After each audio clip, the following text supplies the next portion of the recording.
alunos do 5º ano, estamos aqui para mais uma aula de matemática. Hoje nós faremos a correção das atividades que foram de tarefa para vocês na quinta-feira, dia 9.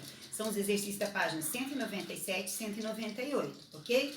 Então, na página 197 do nosso livro, o exercício 30, ele diz assim: observe as bases do prisma ao lado.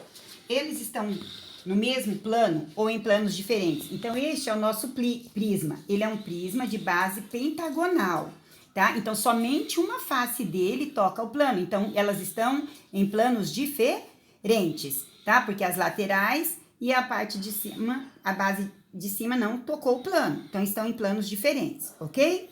Então, lá daí, grife o clique. O plano pode ser representado pela superfície de uma parede, pelo chão, por um quadro, uma folha de papel. No entanto, sua extensão é infinita.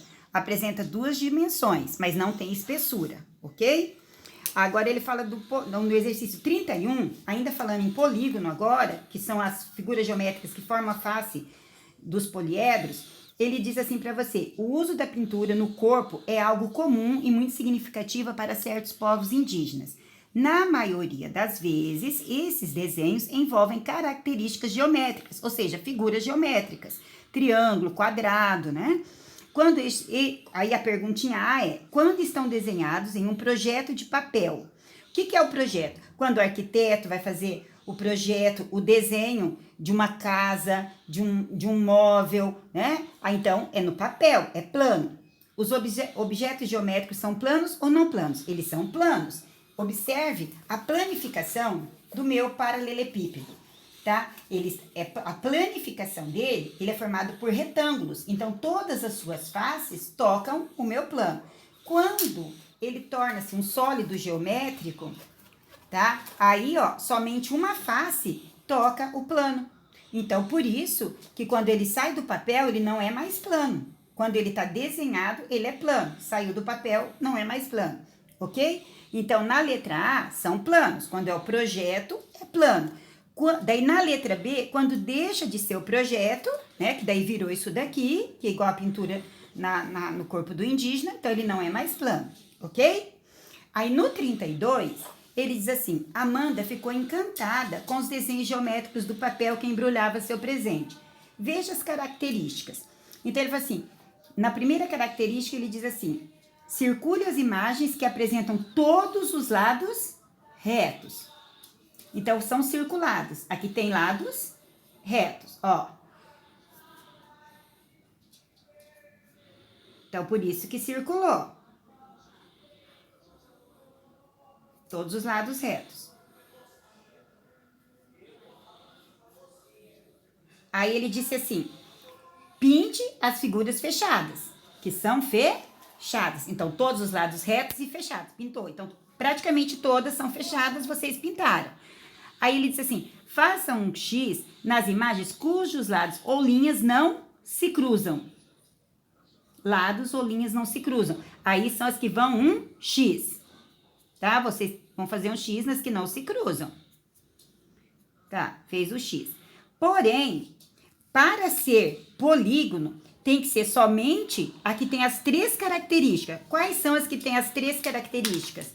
Todos os lados retos, são fechados e não se cruzam. Tem todas elas. Então, é o paralelogramo, o quadrado, o hexágono, o triângulo retângulo, a estrela, paralelogramo e essa imagem aqui. Parece uma cruz, né? Então, esses que eu circulei com amarelo, eles têm as três características, ó. Eles foram circulados, eles foram pintados e os lados, as linhas não se cruzam, ok? Beleza.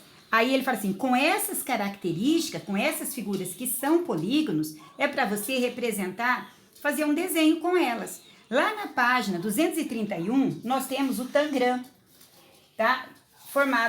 O tangram, ele é formado por polígonos, né? Ele é formado por triângulos, quadrado, paralelogramo.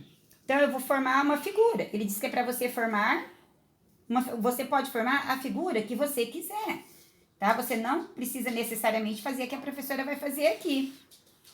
Você pode fazer lá no gabarito, eu coloquei, se eu não me engano, 2 cisnes. Eu vou fazer um foguete aqui para vocês, tá?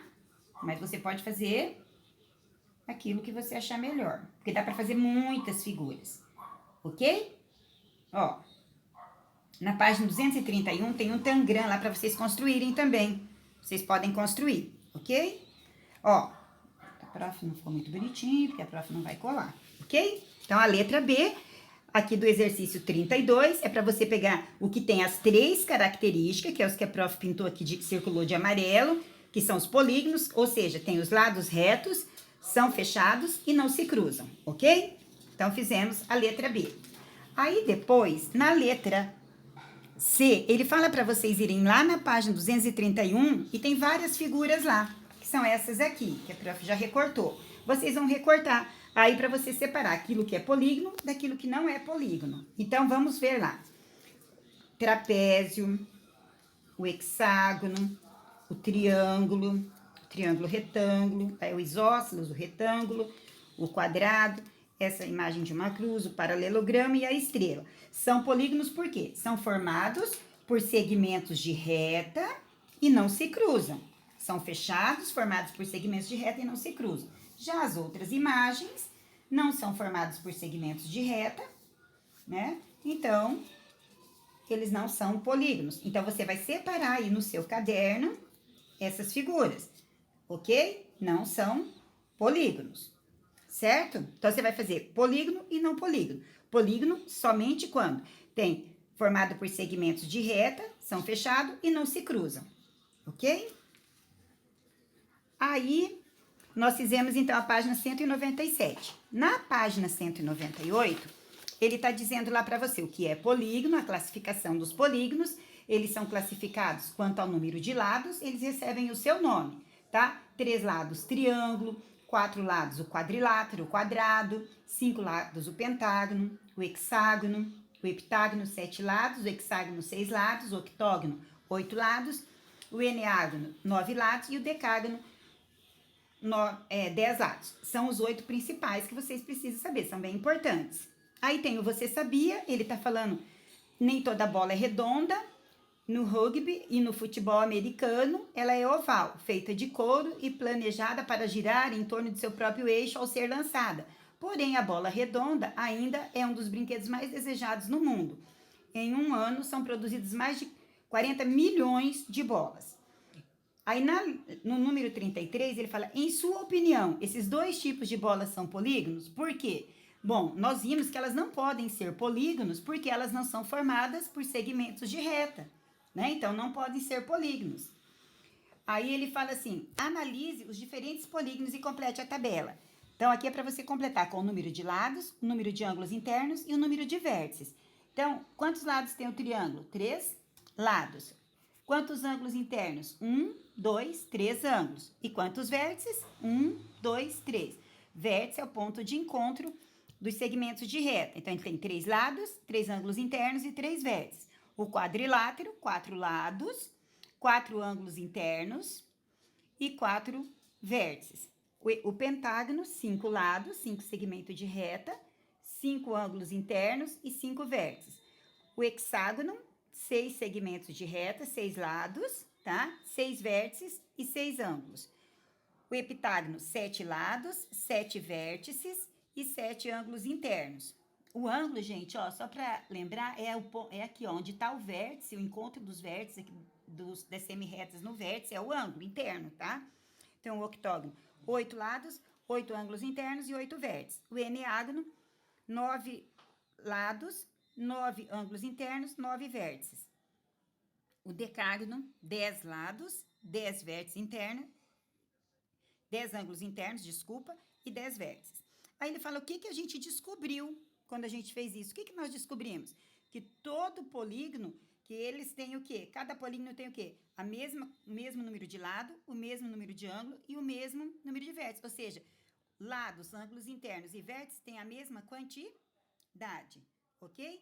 E que o nome deles está relacionado ao seu número de lados, certo?